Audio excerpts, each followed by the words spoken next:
Causa Justa, e no programa de hoje a gente fala sobre beleza. Curta, compartilhe, fale, comente aqui no nosso vídeo, vai atrás de Carol Cronenberg. Como é que se segue quiser o tirar. nosso canal? Segue o nosso canal. Receber. Carol, nossa super entendedora de cosméticos, tá aqui hoje pra gente falar sobre o assunto. E a Aline Cipriano, mais uma vez. Tem essa história de que a gente consome muito mais do que a gente precisa, né? Números muito desatualizados, acho que já tem uns 10 anos essa pesquisa, dizia que uma pessoa, em média, usava 17 cosméticos por dia. O que significa que você está colocando a média alguém que usa 3, porque usa desodorante, sabonete, shampoo e acabou, e a média da galera que usa 60. 17 coisinhas que você tem na tua casa que você comprou. Isso, como inclui isso maquiagem, quando você fala de 17, ou, sei lá, de maquiagem, você está dizendo que hoje é um rosa, amanhã é outro. Então, não são que você tem só 17 itens. Você deve ter muito mais para num dia você usar os 17. É que o batom conta como um item, mas toda a cartela você passou, de o um batom foi um item, só que você não tem só um batom, você não sai todo dia com o mesmo batom. E você reaplica ele mais de uma vez ao dia. Ainda tem isso, mas o fato de você usar o número de coisas que você usa por dia, isso é uma loucura. O tempo que se gasta, tem umas estatísticas super interessantes sobre isso, mas dizia que uma pessoa podia gastar 72 minutos num dia para se ajeitar, para sair de casa sem maquiagem. Tempo de vida é isso. 1/3 das mulheres ali não sai de casa sem estar maquiado. Além do gasto que você comprou lá um monte, é a impossibilidade de você ser você mesmo. Aceitar o corpo, isso acontece em outras cruel, áreas, né? Você não é você é uma coisa. Você não pode ter o corpo toda que você rebocada. tem, você não pode ter a mancha que você tem, ou o cabelo que você tem, ou seja lá o que for. Eu acho que isso talvez seja o mais grave de tudo, e é por isso que eu digo que eu problematizo mais cosmético do que sou uma exímia conhecedora. Eu fui aprendendo, mas muitas vezes eu aprendi por problematizar, assim, por dizer que isso é uma loucura. De você ter a obrigação de não ser você mesmo, você não poder se apresentar sem estar maquiada, com a unha feita. Mas assim, da maquiagem ela também está presente na história da humanidade desde sempre, né? Tanto do cosmético quanto da maquiagem está. O que houve, eu acho, no século XX, XXI, é um excesso disso. Cosmético e sabão tem há 3.000 anos. Maquiagem para fins estéticos, se faz isso há muito tempo. Assim, os animais são... também de certa forma se preocupam com a forma como você se mostra. Isso está tudo certo. Faz parte da nossa...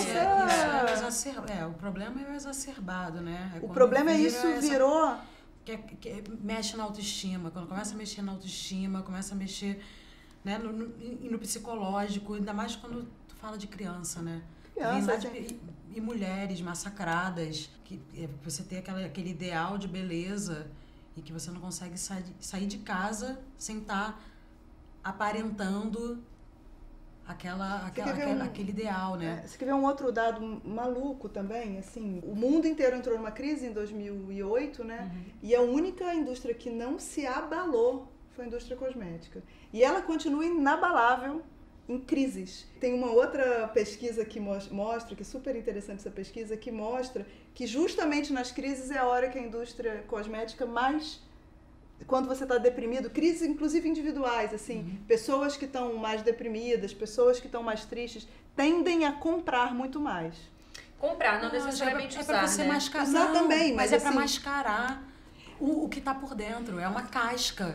Assim, também tem um lado de você precisar, às vezes você está desempregado, precisa procurar emprego, e como aparência conta muito, você acaba ficando mais preocupado com como você vai se mostrar, e daí maquiagem, etc. Mas o louco é você imaginar que em tempo de crise, esse é um mercado que cresce. É um pouco assustador, assim. E não é tão essencial, né? Como um item de sobrevivência. Se cuidar, se autocuidar, se observar. A maquiagem tem um lado incrível, que é o autoconhecimento. Você se olha, você tem que saber o que é bonito no seu rosto, a sua cor, como é que é, se você tem isso, tem aquilo.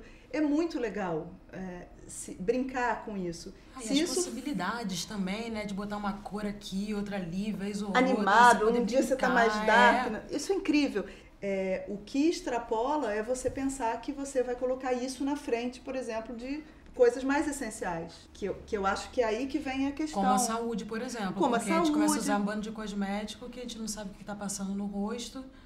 É o batom que é cheio de chumbo, é o produto no cabelo que é cheio de parabenos, exatamente. Um dinheiro que você está gastando que você podia estar usando em outras coisas, um tempo. Mas o que eu queria entender, assim, existe a cosmética no cosmético, é isso? Ou seja, algumas dessas substâncias, elas são feitas para o cosmético ficar bonito. Sim. Ali é a palestrinha disso. A palestrinha. Não, existe. É um emulsificante, é uma coisa para poder deixar, né, numa textura, numa espalhabilidade, ou é uma cor. E tudo isso é para ficar vendável. Cheiro, né? Cheiro, por exemplo. Cheiro é o clássico. E sabe uma coisa que eu notei? Desde que eu comecei a repensar o uso dos cosméticos, eu senti que o meu olfato, ele tá muito mais sensível. Absurdamente mais sensível. Então, assim, até depois de mudar os produtos de limpeza da minha casa, hoje eu consigo sentir cheiro de produto de limpeza, sei lá, quilômetros de distância. E é muito agressivo. Eu só percebi o quão agressivo eles são depois que eu tirei eles da minha vida. E quantas alergias, quantos problemas que a gente não tem. Eu, por exemplo, se eu usar um sabonete desses comerciais... Você fica cheirando a mão, né, pra frente. Não, a pele começa a coçar. Eu me sinto pinicando. É como se tivessem milhares de agulhas no meu corpo enfiando o tempo inteiro. Não consigo. Hoje em dia eu só uso sabonete natural. Agora você falou que adora problematizar. Vamos às problematizações, Carol. Problema número Não, problematização de cosmético, acho que é principalmente ligado a essa ideia de que você precisa daquilo que não só para ser um item de prazer pessoal e de cuidado, e que daí eu acho intocável. Eu tenho até uma vez eu escrevi um artigo que eu acho que era sobre o quanto o cosmético tem uma coisa afetiva, porque eu tinha uma avó muito, muito querida, eu era muito próxima, e ela usava aquele mesmo cosmético há anos, que era um cosmético que o filho dela, que já tinha morrido, tinha dado para ela.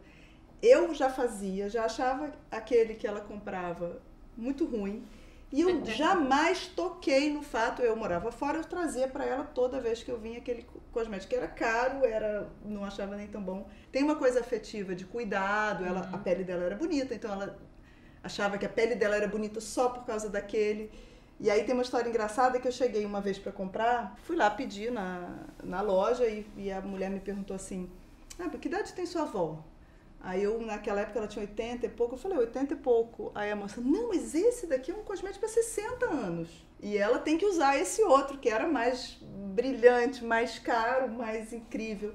E eu disse, olha, se eu chegar com esse daí de 80, minha avó tem uma alergia, a pele dela começa a ficar horrível, porque não é isso que está fazendo efeito. O que está fazendo efeito é a beleza dela achar que aquele filho que tinha partido fazia bem para ela ainda, deixava a pele dela linda. Isso foi uma coisa que eu nunca toquei. O cuidado que o filho... Era mais o cuidado que o filho tinha com ela. Ele deixou um cuidado para ela, assim. Então, para mim, aquilo era uma coisa intocável. Interessante como é que as relações afetivas, elas pautam muito a compra. Acho que vai num lugar no inconsciente, né? Esse é um caso que eu digo que eu acho que é de um exemplo de como isso pode ser afetivo.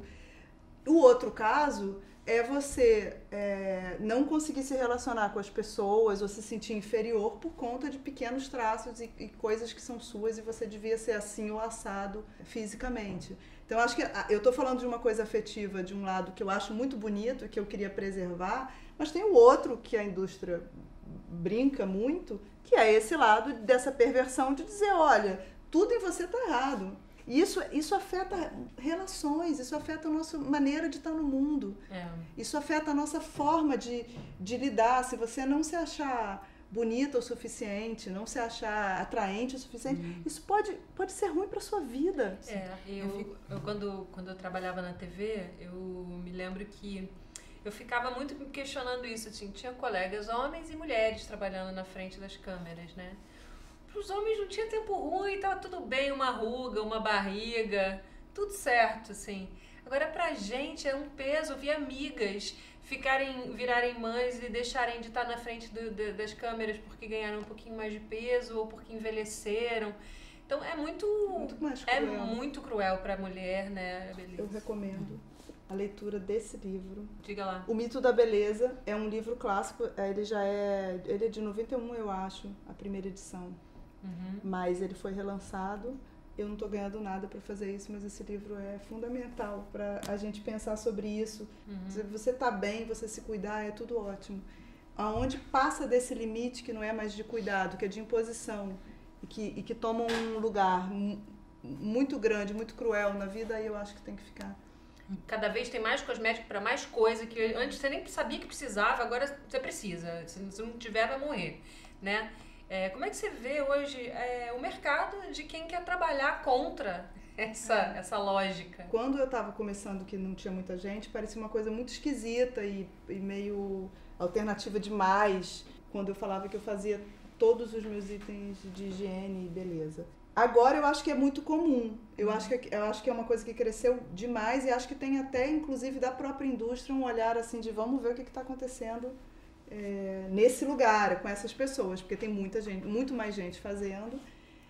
Quanto mais gente faz, mais a gente percebe que funciona muito melhor do que os cosméticos convencionais, né? Eu não gosto nem de chamar tradicional, porque no fundo muita coisa que eu faço é mais tradicional do que o que vende, então sim, eu me policio para dizer os cosméticos convencionais são aqueles que vendem na farmácia e tal. Eu acho que muita gente está descobrindo não só a ideia de que, olha, a gente não precisa ficar com a cara da Brooke Shields quando tinha 18 anos, mas também está descobrindo que realmente eles efetivamente fazem muito melhor.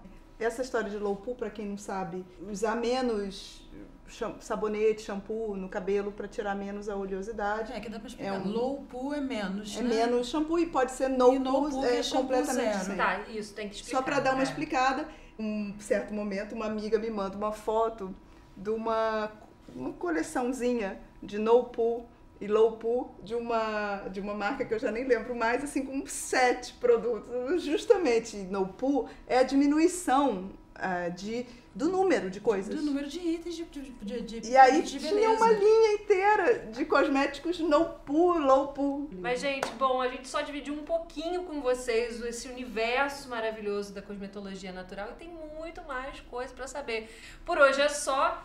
Curta, compartilhe, fale, comente aqui no nosso vídeo, vai atrás de Carol Cronenberg. Como é que segue o nosso canal? Segue o nosso canal. Receber. Se quiser tirar dúvidas, pode mandar suas perguntas aqui, que a gente está às ordens. Um grande beijo a todos vocês e até semana que vem. Tchau.